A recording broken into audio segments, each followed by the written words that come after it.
Avatar Fire and Ash movie చూడడం జరిగింది friends. ఇంక ఎట్లుందంటే మాత్రం మూవీ బాగుంది. అంటే విజువల్గా చూస్తే మాత్రం సినిమా అయితే నెక్స్ట్ లెవెల్. మనం ఫ్యూచర్లో ఏదైనా సినిమా చూడాలంటే మాత్రం అవతార్ అంత లేదు, అవతార్తో పోలుస్తాం అనమాట. అట్లుందనమాట విజువల్స్ అయితే. అసలు మైండ్ బ్లోయింగ్, ఏదో మొత్తం కొత్త ప్రపంచంలోకి వెళ్ళినట్టు అనిపిస్తుంది. మంచి స్క్రీన్ అండ్ సౌండ్ వచ్చే మంచి థియేటర్కి వెళ్ళి చూడండి, మీరైతే నెక్స్ట్ లెవెల్ ఇంప్రెస్ అయిపోతారు. కాకపోతే మూవీతో ప్రాబ్లం ఏంటంటే మూవీ మరీ 3 hours పైన ఉంటుంది, బాగా డ్రాగ్ చేసినట్టు అనిపిస్తుంది. స్టోరీ కూడా సేమ్ స్టోరీ అనమాట, ఫస్ట్ పార్ట్ సెకండ్ పార్ట్లో ఉన్న స్టోరీ అనమాట. మళ్ళీ వాళ్ళు వస్తారు, వీళ్ళని చంపేసి మళ్ళీ లోకాన్ని ఇట్లా ఆక్రమించుకుందామని మళ్ళీ వీళ్ళు వస్తూనే ఉంటారు, వీళ్ళు ఫైట్ చేస్తూనే ఉంటారు. అదే సేమ్ రిపీట్ స్టోరీ. కాకపోతే ఈసారి ఏంటంటే విజువల్స్ ఇంకొంచెం చాలా బాగా చూపించారు. ఏంటంటే మొత్తం 3Dలో కానీ ఆ విజువల్స్ కలరింగ్ కానీ ఆ మ్యూజిక్ కానీ బాగా సెట్ చేసి బాగా చూపించారనమాట.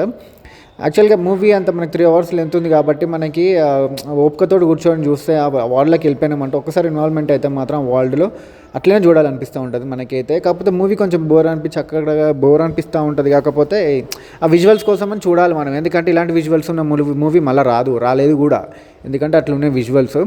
ఆ విజువల్స్ కోసం అన్న సినిమా వెళ్ళి చూడండి, మంచి ఎక్స్పీరియన్స్ చేయండి, ఎందుకంటే 3Dలో బాగుంది. ఇంకోటి ఏంటంటే మీకు మంచిగా టైం దొరికితే కానీ మంచి టైం దొరికి మంచిగా గ్రాండ్గా చూడాలనుకుంటే మాత్రం ప్రసాద్లోనే చూడండి, PCX స్క్రీన్ 6లో. ఏమని ఉందో తెలుసా స్క్రీన్లో అవతార్ సినిమా 3Dలో చూస్తుంటే మాత్రం నెక్స్ట్ లెవెల్ ఎక్స్పీరియన్స్ ఉందన్నమాట.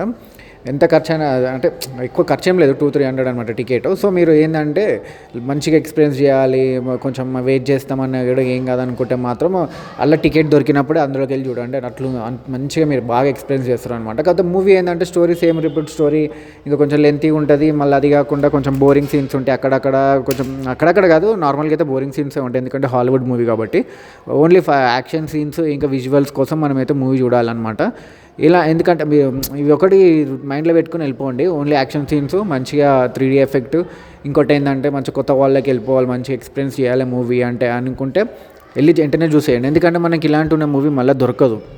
ఇంకా పర్ఫార్మెన్సెస్ అయితే అందరి పర్ఫార్మెన్సెస్ ఇక, ఎందుకంటే అది కార్టూన్స్ లాగా ఉంటాయి కాబట్టి మనకి పర్ఫార్మెన్సెస్ ఎమోషనల్స్ యాక్షన్ సీన్స్లో అయితే బాగా చూపించారనమాట. ఇంకా పాజిటివ్స్ అయితే ఇంకా పర్ఫార్మెన్సెస్, ఇంకా విజువల్స్, మ్యూజిక్, ఇంకా 3D ఎఫెక్ట్స్, ఇవన్నీ అంటే చాలా కిరాక్ ఉన్నాయి. ఇంకా నెగిటివ్స్ అంటే ఇక మూవీలు ఎంత ఎక్కువ ఉంది, ఇంకా బోరింగ్ సీన్స్, ఇంకా సేమ్ స్టోరీ రిపీట్ అవుతూ ఉంటుంది. నాకు తెలిసి అయితే ఇప్పుడు నెక్స్ట్ వచ్చే ఇంకొక పార్ట్ కూడా ఉందంటున్నారు. ఆ పార్ట్కి అయితే నాకు తెలిసి ఎక్కువ చూడాలి. ఇక నెక్స్ట్ వచ్చే పార్ట్ కూడా చాలామంది ఇంట్రెస్ట్ చూపారు. యాక్చువల్గా ఈ మూవీ కూడా ఎక్కువ ఇంట్రెస్ట్ ఏం లేకుండే, కాకపోతే మన రాజమౌళి గారు ఇన్వాల్వ్మెంట్ అయిన తర్వాత మూవీ మీద ఇంకా హైప్ ఎక్కువ వెళ్ళిపోయింది అనమాట.